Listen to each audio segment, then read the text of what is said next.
Hello everyone! The main news of the past few days is that I got sick. Now I have a runny nose, I'm speaking nasally, and my voice is hoarse. So please give this video a like and watch it till the end for my efforts. And now let's move on to the news. China has demonstrated how humanoid droids use standard human weapons, fire them, reload, and overcome various obstacles.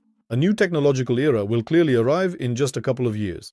The battlefield will once again change beyond recognition. At the moment, the only problem is the short battery life, but such stormtroopers can be delivered to enemy positions on a ground-based droid, and after that, they will have enough charge to clear out the positions. I watched the video, and it really looks like something out of Star Wars. Remember The Phantom Menace, Episode 1? There were droids there, and now we're already moving in that direction. In 2023, the CIA secretly warned Apple, Nvidia, and AMD about a possible Chinese invasion of Taiwan before 2027, the New York Times reports.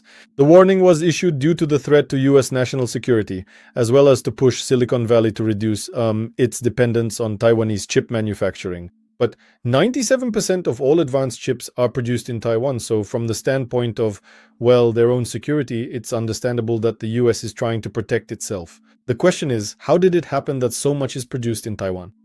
That's a different question altogether. The United States will lift sanctions against Russia due to potential joint projects worth $14 trillion, stated Putin's special representative Kirill Dmitriev. I've said many times in my videos that most likely everything was agreed upon in Anchorage, and these 14 trillion, as I understand it, are most likely related to joint development of the Arctic shelf here in Russia. This is a huge sum for the US, and even more so for Russia, so joint development probably makes sense.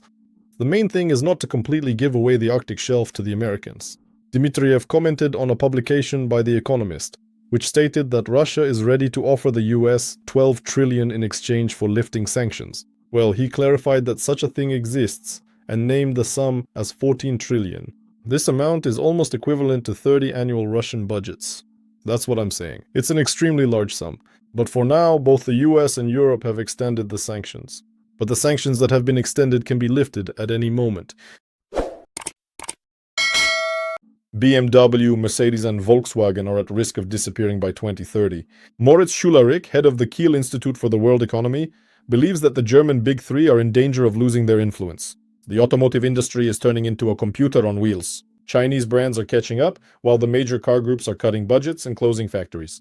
I keep saying this. A car is no longer a machine with an engine, with a heart, with a soul, but just some kind of gadget like a phone. Now, when you get in, there are a ton of screens. A ton, I don't even know, they're just everywhere, these screens. Why do they cram so many of them in? I just don't get it anymore. A very interesting fact. In Monaco driving schools, students learn to drive in a sporty Porsche 911 Carrera. Sports cars are so popular in the country that for future drivers with money, they decided to show everything right away on a more powerful car. Previously, after getting their license, they would get into their hypothetical Lamborghini and wouldn't know what to do with it. Well, if a driving school can afford a Porsche 911, then why not? Write in the comments what car you learned to drive in.